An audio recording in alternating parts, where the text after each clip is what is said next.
Hi, internet. I have not slept, but it was tugging on my heart to tell this story of my partner and I. I am an Afro melanated woman. He's an Afro melanated man. We're both together. We're both married. We both work in tech. He earns well above average income. We bought a home. We are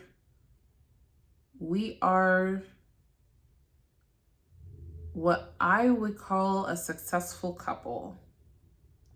We're madly in love with each other. Don't forget that part. So I wanted to talk about this because I'm seeing too much negative stuff when it comes to the phrase Black love. So if you're new to my channel, I'm Udo ADHD.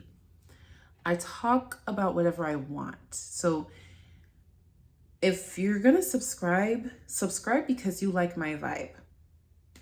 And if you're new here and you want to say hi, please leave a comment so we know to welcome you to the tribe. I am so sleepy, y'all. I have really bad insomnia, but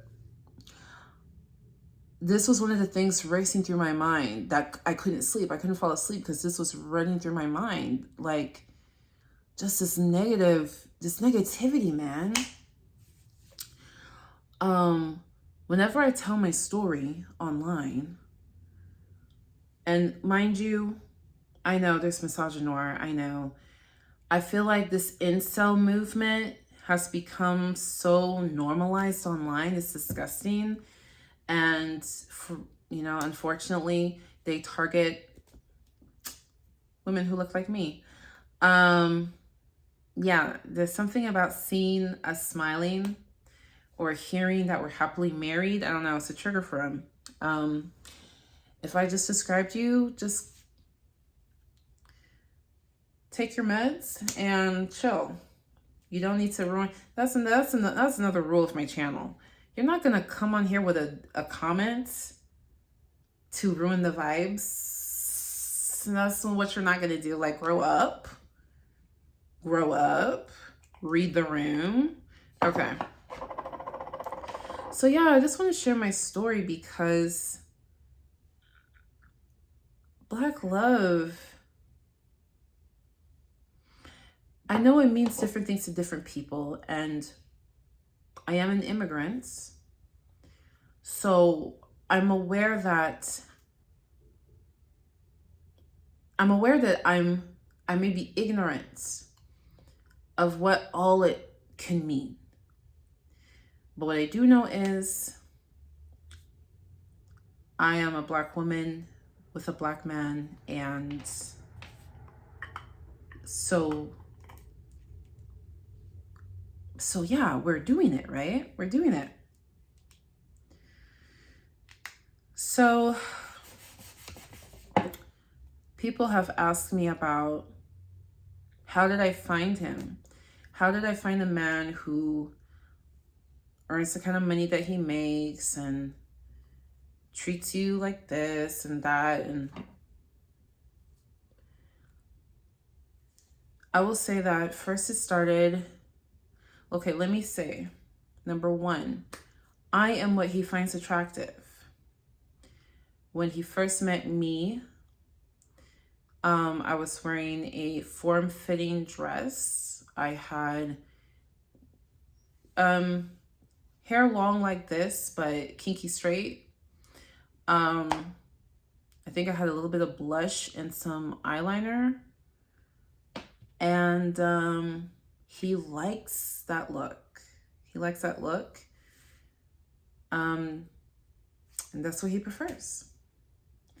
So that's first and foremost.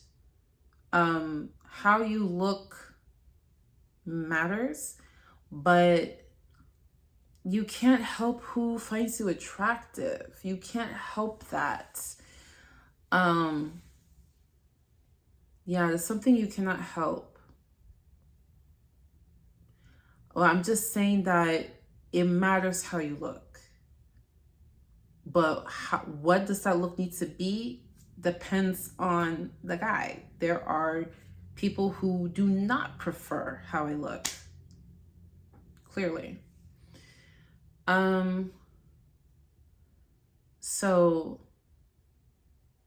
when I was single, before I met him, I was doing a strategy that I found to be very effective, where I remained single, but I was going on dates with different guys.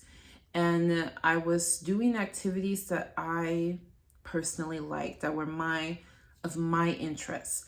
That way, and making an effort, I'm an introvert naturally. So I was actually making an effort to try to make friends with people and meet people. So that way I'm meeting people who share my interests at least.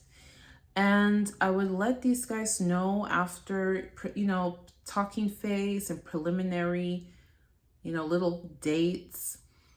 Once I could tell that the guy really liked me, I would let him know I'm not exclusive with you. I'm not exclusive with you. No, I'm no touchy with anyone until I find the right one for me. And I'm still just getting to know you. So because of that, we're not exclusive. Being very upfront, very honest. And what this did was it eliminated games. It eliminated question marks. It eliminated, is he into me? Is he not into me? Because what I found is that these guys kind of, I don't know if they felt like they were in competition with each other, but they were trying to, really show me if they were serious. They're really trying to show me they're serious. Some of them were showing me that they're not serious. Some of them, I mean, maybe that's their level, I'll take that back. Maybe that was the best he could do. I don't know. But my point is, this method of dating was the best dating experience I've ever had. No games, no questions. I feel like it was more respectful of everybody's feelings and emotions, and managing expectations. You know what I mean? Like, not having to deal with guys who feel like you owe them something. You know what I mean? You know what I mean? It was just the best. It was just the best. I met my partner. It was literally love at first sight. I walked in the room. I saw him. I was just jaw on floor.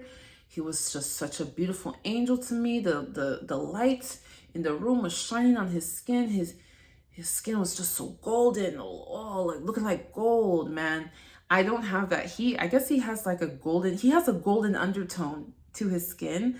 I don't have golden undertone, so I don't look like gold. But when he is shining, he looks like aura gold. He looks like gold. And I was so nervous. I had to go to the restroom to get myself together. He felt the same way. But, while I was just like, oh my gosh, I'm so nervous, he was trying to play cool. He's trying to be like, cool, whatever, He's trying to play it cool. And I decided he was the one. I felt like, not just the chemistry. We look into each other's eyes for like an hour. Oh my gosh, we were looking into each other, literally just looking into each other's eyes. Like we were supposed to go to dinner and a movie, but we're looking into each other's eyes. So the chemistry was amazing. Obviously, we both found each other very attractive. And then the next thing was, does he mark the stuff off the list? Because if he doesn't check off the boxes, then this is just gonna be a fling. And he checked off all my boxes. We shared similar boxes, checklist, criteria. So first and foremost, there was different rankings. There was stuff that you need to have, and there's stuff that's nice to have. And for both of us, we needed somebody who's honest, somebody who's self-reflective, so they can be honest with themselves and honest with the other person. We both wanted somebody who's very intelligent. Intelligence is incredibly important to the both of us. I don't know if you could say, like, I've heard the phrase sapiosexual. Maybe that's relevant for me, maybe. I wouldn't use it on him because he still needs to find you physically attractive, period. But intelligence was highly, highly attractive. I noticed that one of our dates, we went dancing, like what's called ballroom dancing. And I was telling him that I did stuff with computers, and his just eyes lit up. And I was like, wow, I guess he liked computers. He really likes computers. But yeah, intelligence is really is incredibly important to us. So he would say I'm a unicorn. I don't like that phrase. He's saying, oh, you're attractive and you're smart and you're this, like you have the whole package type of thing. But I feel like everybody's a whole package for somebody else, right? Like, as long as you're a sensible adult, right? I don't know. But needless to say, he liked everything. He liked the inside, he liked the outside, and he liked the chemistry between us. And yeah, I think that's a good way of looking at it. There's the inside, the outside, and then there's the in-between. The in-between was just undeniable. It's just undeniable. For me, I was still nervous because I had just been with so many Dusties. And I wanted to make sure I was not with another Dusty. But, I mean, he was serious. Every step of the way, he was doing it right. So I was like, okay, I'm going to follow my heart now. I think, yeah, I think everything logically makes sense. I'm going to follow my heart. Within 6 months, we were engaged.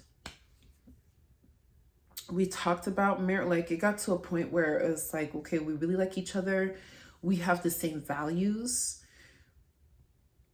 You know, the deal sealer for me was when I was talking about financial freedom, and he was so on board with it. And, you know, believe it or not, it is kind of uncommon to find somebody who is very serious about financial freedom.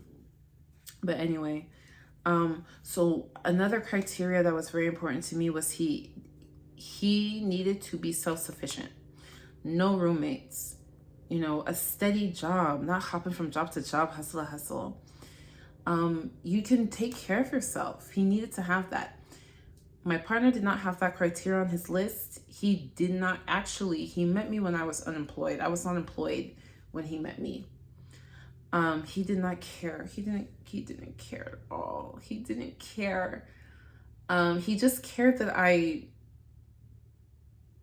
he cared that I like can figure something out, and I'm not like a helpless baby, but it's just not something, not important to him. But being intelligent and ambitious was important to him. Being able to have a goal and go for that goal and achieve the goal, that was very important to him. So, and that's also important to me too. Oh, also I wanted to make sure that he was not somebody who was satisfied with where he's at. So you're self-sufficient, do you want more? And he did. He wanted more. We got engaged. We wanted to be, like, within 4 months, we were already talking about, do we want to be married? And then I think engaged within 6 months. And then through that, we've had outside factors take us through the ringer.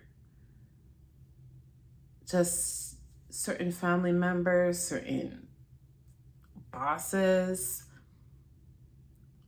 just these different outside forces taking us through the ringer. And it's like it didn't matter. like, it's like it didn't matter because we had each other. Yeah, like, it just felt like as long as we're together, we can get through it. It's not, looking back, I'm like, those were tough times, but yeah, I just felt like if we're together, then we'll get through it. Something someone has asked me is, see, this is why I'm telling my story, because every time online when I talk to people, especially in the diaspora, no, especially, I'm sorry, United Kingdom and United States, the diaspora in the United States and United Kingdom, it is so cynical. It is so hopeless. Like, this narrative is so abysmal. And I just feel like there's a whole world out there. There's a whole world in your city, Like, what is this? So somebody had asked me, but if your man wasn't making any money, if your man stopped making all that money, you would leave him like that. Why would you say that? I don't understand these people. I don't understand. A lot of these conversations were happening on an app called Clubhouse. And I was like, what are you talking about? Why would you say that? Because it happened to you? I don't know. Is that the norm? I don't know. But what I can tell you is, in our relationship, so when we were first together, he was making a certain income, and I actually told him to get a raise. And then we used that money to invest into a business, and it went a little up and then it tanked.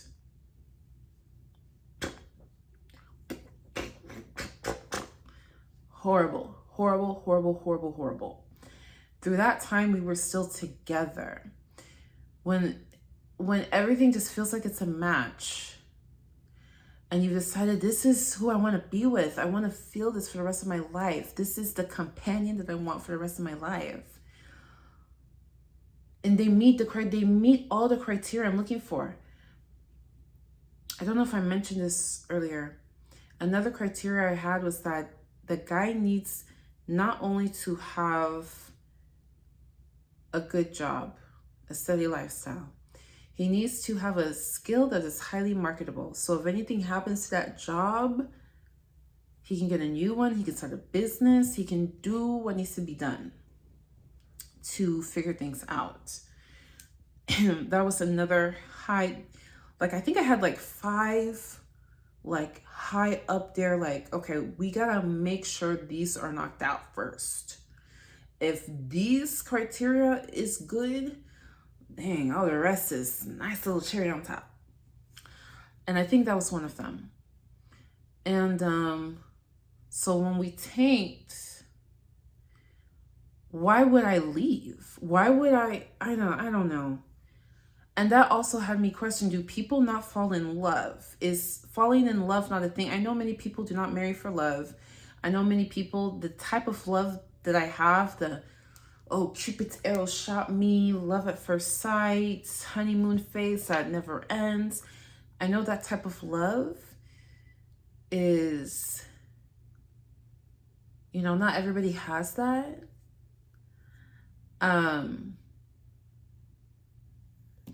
But yeah, I don't know. We're in love with each other. We love each other. We're in love and love each other. So being broke, that's not enough to make us split ways. And now he's up again. So someone had asked me about nerds. I don't particularly have an affinity for nerds. Nerds have an affinity for me. They do. I don't know why.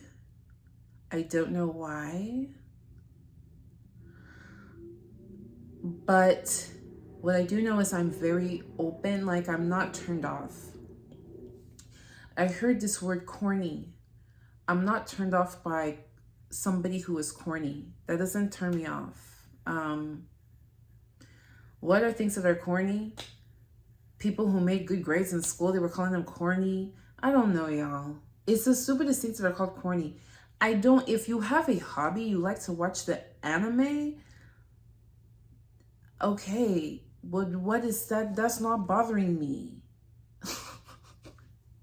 I don't know. It doesn't bother me. It doesn't, I don't know. It doesn't bother me. I don't know if maybe that's why nerds like me, because they can sense that I'm accepting. And I think maybe I'm a very accepting type of person, but no, having special interests or I don't know. I really value intelligence. Intelligence was really high up there. I don't know. It doesn't bother me. The nerd thing doesn't bother me. I don't need to also be a nerd. I mean, I am a bit of a nerd, aren't I? But I don't need to have anime poster up here and superhero action figures behind my head like that. I'm not interested in that. It's because of my hubby that I even know who Spider-Man is. I was not watching Spider-Man. I don't know. It doesn't bother me. I know that bothers a lot of people. Though. I don't know, but does it bother you, or you just told yourself you're not supposed to like people who like that? I don't know. I'm not afraid to learn something new. You know, I'm not afraid to check out something I never tried before. I don't know. But yeah, nerds have a thing for me. They do. They do. I don't know. Somebody else had asked me about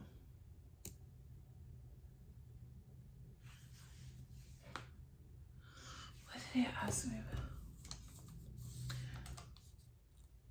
Yeah, so crap, I forgot what I was gonna say. I have insomnia. I can't remember things.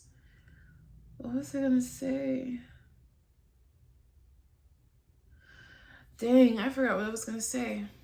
I need to take a nap. But yeah, that's our Black love. That's our Afro-melanated love, as I like to say. Oh, I also want to note that we weren't specifically looking for other Afro-melanated people to date. We were not exclusively dating Afro-melanated people. Me personally, I have dated people from every racial group. And every large ethnic group, like Hispanic, that's an ethnic group. It's not a racial group, it's an ethnic group. In case you don't know, ethnicity and racial group, they're not the same. For example, you can be Hispanic, but that does not tell you what your racial group is. Anyway, just have to clarify verbiage for some people. But yeah, we weren't looking specifically for Afro-melanated people. We were just looking for love. Shit. Just looking for love. So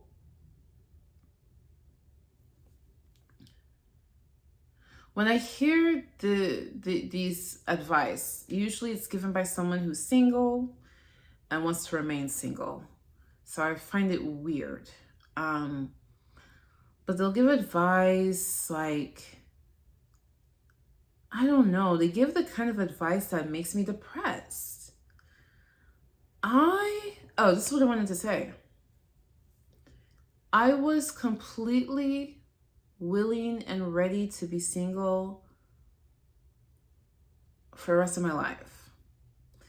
honestly, I figured that worst case scenario, I would be single until I'm 60. I was ready to just be single in my youth, because I didn't want anything less. Like, I had my top 5 criteria, which was I needed to feel that amazing, that love that's like a Disney movie. Like, I've been dreaming of a true love's kiss. I needed that kind of love. I needed that feeling. And I didn't know if that feeling was real, because so many people give advice. So many people online are telling you it's not real. So many people are telling you, no, you don't fall in love. You choose love. No, you don't feel love. You do love. Like, so many people are giving this kind of advice that it just makes me feel like, ugh. And I don't think I care about love. I wanted to feel it. I wanted it to be like when you see a baby, even if that baby's annoying as bloody hell, you can't hate that baby because you just love that baby. You just love go. I wanted that feeling of love that just never goes away. So this is what I did. I actually messaged women in my network who were married for, different lengths of time, asking them, how did you know he was the one? And they were telling me their version of love. And a couple of women were describing the kind of love that I wanted. And then I went on a date with this man. It was my first time going on a date with a man who's been divorced. And he told me that that's the kind of love that he had. And that's the kind of love that he's looking for again.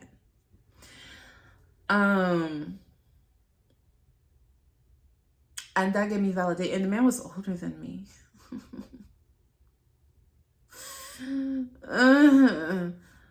I was like, I'm never doing that. He wasn't, I don't know. He was just in a certain age bracket that, it's not, you're not that old. You're not old. You're not old. You're not old, but yeah, the generational difference was too much. I couldn't, I was like, I don't know how y'all do that. Let's say he was middle-aged. That's where. He was in his 40s. Okay, since not, you see what I mean? Like, middle-aged, not old, but I was not doing that again. But I don't know, just hearing it from the older people that the kind of love I want is real. He even put the words in my mouth. He's the one who told me it's like Disney love. It's like a rom-com love. He compared it to Love Actually. I have not watched that movie in a long, long time, but he said he felt like he was in Love Actually. And I was like, that's what I want too. I want that. And I'm not settling for less. And you know what? It really inspired me because that man said, I'm not settling for less either. I'm not settling for less than that.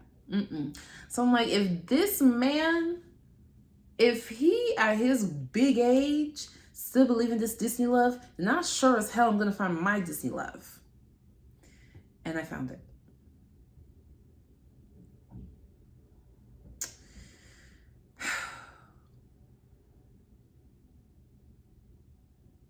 Yeah. So, but yeah, I was willing to wait the rest of my life to find it. Because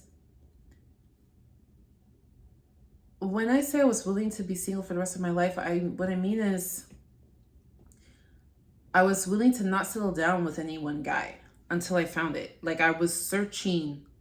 I'm looking for him until I find it.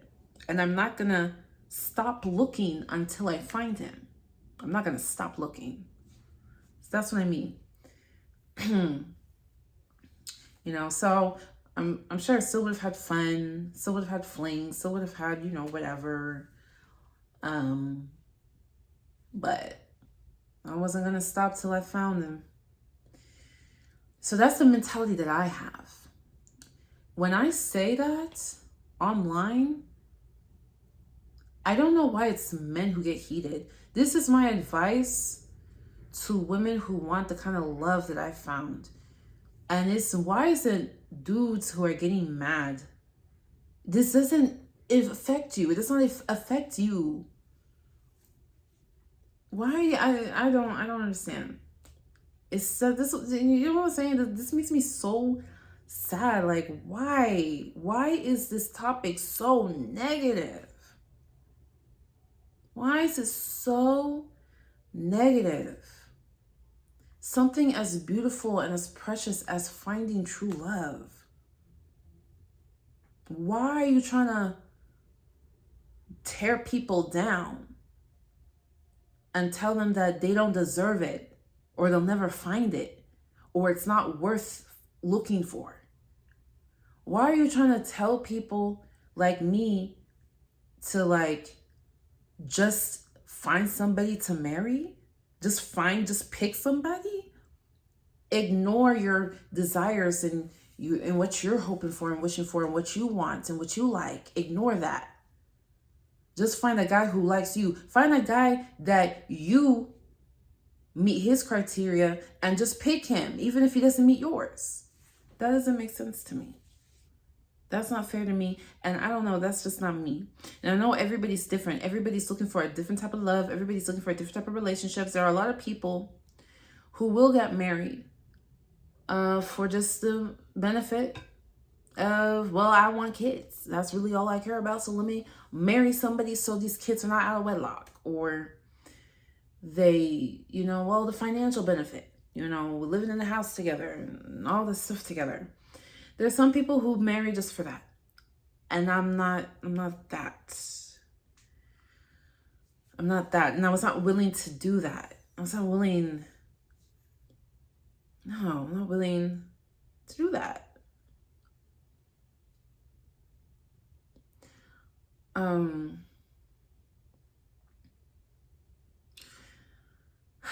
What else? Yeah. So, yeah, another thing. I said that my hubby's the man of my dreams. That also made somebody mad. I'm telling you, this is crazy. I said he's the man of my dreams. And they got upset. And they said, he's not the man of your dreams. What? He's not the man of your dreams. He's not a one in a million. He's like every other man. If he was like every other man, I would have married every other man a long time ago. I don't know. And I think the conclusion I've come to is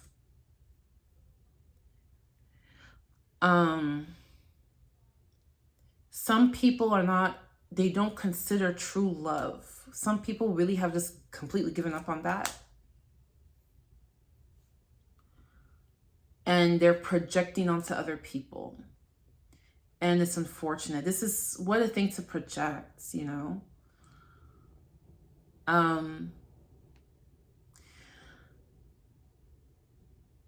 I think some people just take the incel politics too seriously. You know, like you read a statistic that 63% of men under 29 are single. So therefore, women need to stop looking for someone they like and just marry these guys. Like, they take things too seriously. Like, they just find a statistic and make it apply to you, right? Like, why does that statistic need to apply to me? Why can't I just be my own person? Right? Like, there's a statistic that if you are an American woman of any group,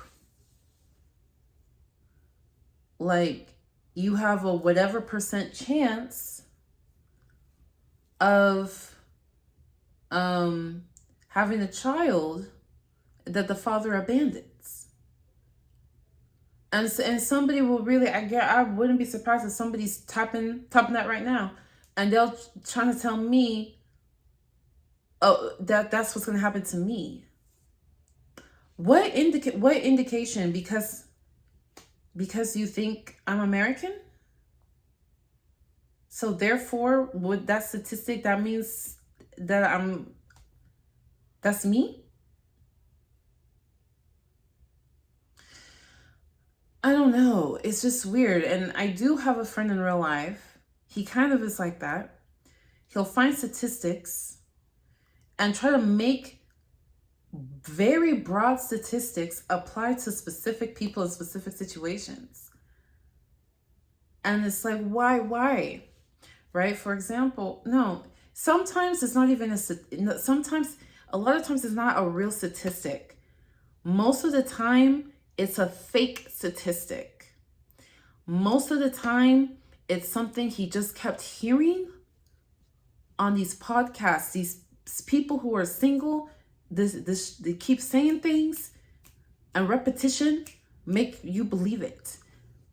And I will I will Google what he's talking about and be like, what do you mean? Do you not see this right here? What do you mean? Or he'll tell me, old rich men marry young women. Literally, I'll Google the richest married men. What do you mean? This dude is 65, his wife is 60. What do you mean? This dude is 53, his wife is 51. What do you mean? Like, it's exhausting, it's infuriating. And so I wanted to tell my story, because when that is what you're hearing all the time about somebody, because you look how you look, people are trying to tell you to give up hope. Because you fit in this particular group, so you should give up hope, because there's a statistic that said 51% did it, and 51% is the majority. Not considering your location, your upbringing, your values, your religion, your education level, your neighborhood, your goals, what you personally like and dislike, not considering none of that. Just 51%. And there really are people who are feeling discouraged. There really are people who are feeling discouraged because of this toxic, nasty, negative narrative. So I just wanted to share a wholesome love story. I don't know if it'll mean anything to anybody, but I figured it doesn't hurt to share. Okay, I think I covered everything I wanted to cover. I need to get this insomnia in check. I do. I need to get this insomnia. I'm done. I know I say this every day. Every day I'm like, I'm done with this insomnia. And then I stay up all night. Oh my gosh. I'm done with this insomnia. I really am. I'm done. I'm so done. I'm so done with this insomnia. I also wanted to make a video about,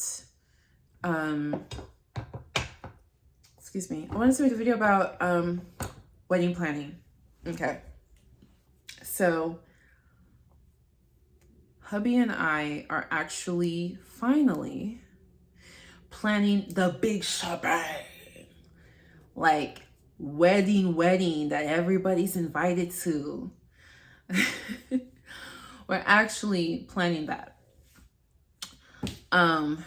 So it can be acknowledged in front of the entire world. And I wanted to make a video with tips and tricks, because The videos people have are not enough. They're not enough. They're not enough. There's just so many, look, there's so many things in life that you don't know until you just go through it. And I just, you know, my channel, I just wanted to share when I go through it. Because there's some things that I just feel like, why is there not a YouTube video about this? Maybe there is, I just can't find it. I can't find it.